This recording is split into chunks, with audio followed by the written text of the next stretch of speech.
Fala, nação tricolor, fala tricolindos e tricolinda, fala torcedor e torcedor. O primeiro vídeo deu um probleminha no áudio, mas eu tô fazendo esse novo aqui, mas o mesmo conteúdo, tá? Trazer para vocês montagem de elenco, que Carlos Santoro vai falar agora nesse vídeo, e algo que a gente já tinha conversado, né? Eu já tinha falado aqui com vocês com relação a, inclusive, agradecer aqui o pessoal lá do Futebol SA pela belíssima entrevista. Quem quiser assistir o conteúdo todo está lá no Futebol SA, no portal Metro 1.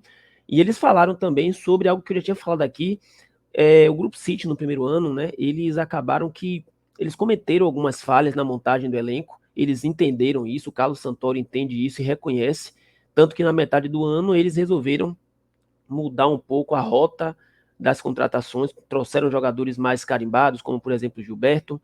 E nesse vídeo de agora, ele vai falar sobre a montagem do elenco do Bahia, coisas que a gente já tinha conversado aqui, como por exemplo, o primeiro ano, o Grupo City contrataria vários jogadores para poder montar uma espinha dorsal. Já a partir do segundo ano e em diante, já não vai contratar tantos jogadores assim, né? A tendência é que o nível, a quantidade de contratações, elas diminuam com o passar do tempo e serão contratações mais assertivas, né? Jogadores que cheguem sempre com nível de jogador titular, como por exemplo agora essa temporada, Caio Alexandre, Jean Lucas, o próprio Everton Ribeiro. Mas sem muitas delongas, eu quero que vocês assistam, porque eu acho que é muito enriquecedora essa entrevista, tanto a nível de conhecimento nosso, como a nível da gente entender o que é que o futebol, o que é que o Grupo City entende de futebol e o que é que eles esperam trabalhar com o Bahia aqui nas próximas temporadas. Bora ouvir aqui Carlos Santoro.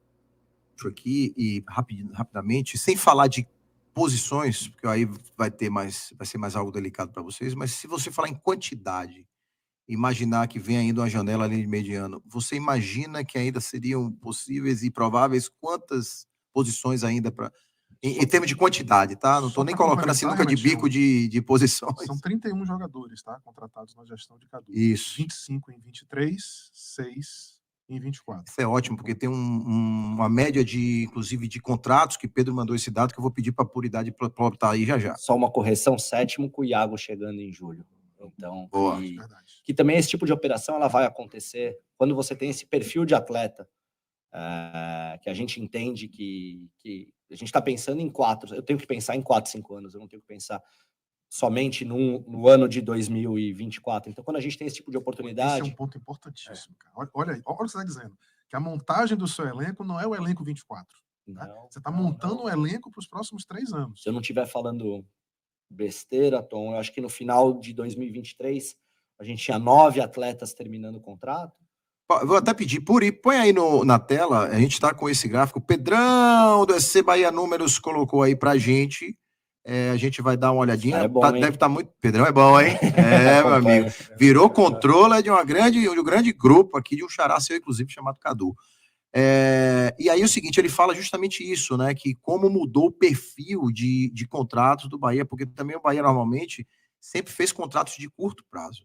E como hoje isso alongou, praticamente você não tem contratos de curto prazo, são muitos poucos casos. Né? Renatinho, esse é um ponto para mim fundamental, porque, como eu estava falando, o Tom comentou super bem, a gente tem que olhar os próximos 3, 4, 5 anos e eu entendi já, o pessoal brinca comigo que a torcida gosta mais de contratação, às vezes, do que de ganhar. É verdade. Claro, né? Você já entendeu que a torcida do Bahia não quer nem vencer, ela quer contratar. Que graça tem se torcer se não vai discutir isso. Mas, assim, eu acho que sim, a gente vai, naturalmente, com o passar do tempo, com contratos longos, reduzir o quantitativo de atletas na janela. Então, a gente teve um primeiro ano com muitas contratações, porque a gente tinha que mudar completamente o perfil do elenco. Nesse segundo ano, já com coisas mais pontuais que chegassem e impactassem, como Cuesta, Arias, Jean Lucas, Caio, né, o Everton Ribeiro. 78, só pegar um gancho, 78% dos jogadores do atual elenco têm contrato por pelo menos mais uma temporada. Isso não era comum no Bahia. E esse é um ponto que eu acho que é muito importante, que até Anderson Barros, que trabalhou aqui no Bahia, uma vez fez esse comentário para mim, e eu concordo 100%. Que hoje em dia a renovação do contrato, às vezes ela é mais importante do que a contratação. E aí eu posso citar 2 casos. Cauli, que foi muito assediado, se falou muito de Palmeiras, mas não foi só Palmeiras, foram muitos clubes que vieram por ele, e aí você manter um jogador do nível do Cauli, para o que ele entregou E aí eu tenho que valorizar muito o meu departamento de scouting, que foi quem identificou esse jogador jogando numa liga no Ludogorets, uma liga com, se você olhar, com pouquíssimo movimento de entrada de jogadores de lá para cá, né, fora do radar, Brasil, né? totalmente fora do radar. E aí eu tenho que valorizar muito a minha equipe de scouting, que é importante falar, a gente sai de, quando a gente chega no Bahia, de 1 scouting para 5, só do Bahia, mais toda a equipe do Grupo City, que também alimenta o Bahia. Então, isso aqui foi identificado no scout aqui local, com subsídio também. Lá. Exato. O que acontece muitas vezes é, o Brasil identifica, e aí vai entender com os scouts da região sobre o atleta, ou o caminho inverso, a gente dentro de uma necessidade, os caras sugerirem nomes, e a gente aprofunda para entender, porque o cara que está lá, de repente, acompanhando aquela liga, ele não tem profundidade da liga brasileira. Então, eu preciso que o meu scout, meu departamento de scout local, acompanhe para entender se faz sentido. E aí, falei do Cauli, agora falo do Tassiano, que é um cara que o contrato acabava no final do ano que vem, 2025, e o que eu não posso é entrar com um atleta como esse no último ano de contrato, porque se eu entro com um jogador como esse no último ano de contrato, tenho duas soluções para tomar. Ou eu vendo ele, porque eu vou perder ele de graça, em 6 meses ele vai poder assinar um pré-contrato, ou ou eu vendo ele, ou eu utilizo ele mais um ano, só pelo nível de performance, sabendo que eu vou perder de graça. Que é um pouquinho... Fez o PSG, por exemplo, com o Mbappé, né? E aí eu uso o exemplo do Iago agora, que eu entendo muito a posição do clube, do Augsburg. Eles entenderam que não faz sentido vender faltando 4 meses de janela, porque eles não vão conseguir repor um jogador titular. Então eles preferem optar pelo nível de entrega de performance até o final, para que depois ele possa vir livre. Então, isso é uma coisa que eu acho que a gente precisa valorizar.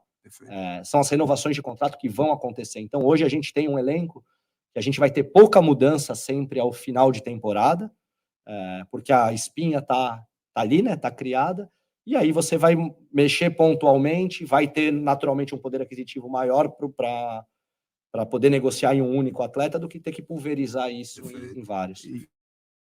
E atente que quando você tem uma estrutura montada, uma contratação chega e tem uma condição muito melhor para render o seu melhor, o seu máximo, porque você tem uma estrutura montada para receber. Não tem a menor dúvida. Então, isso vai lá, Tom. Tá aí, Nação Tricolor, para vocês. E assim, é importante, velho, que Carlos Santoro falou. Primeiro, vocês veem que vocês podem observar que o nível é outro nível.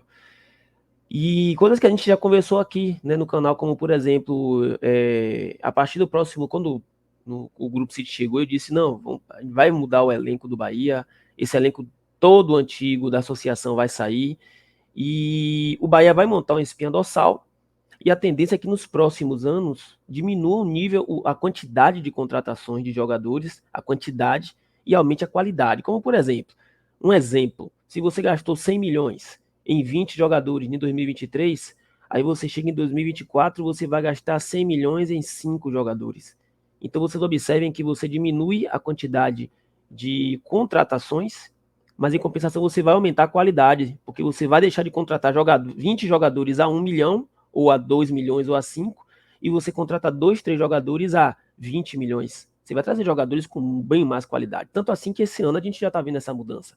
Praticamente todos os jogadores que o Grupo City contratou são titulares no time do Bahia, com exceção de Oscar Estupinan, que chegou, ainda não é titular, mas todos os outros jogadores, a qualidade técnica do time deu um salto assim gritante. Tanto que o Bahia é líder no Baiano, líder do Nordeste, vários jogos sem perder. A gente sente a diferença do Bahia quando joga contra principalmente as equipes menos qualificadas. O trabalho, Nação, está sendo bem feito, tá? Vai ter erros, vai ter acertos, a gente vai continuar aqui cobrando, porque faz parte do processo, mas o Bahia hoje tem um projeto.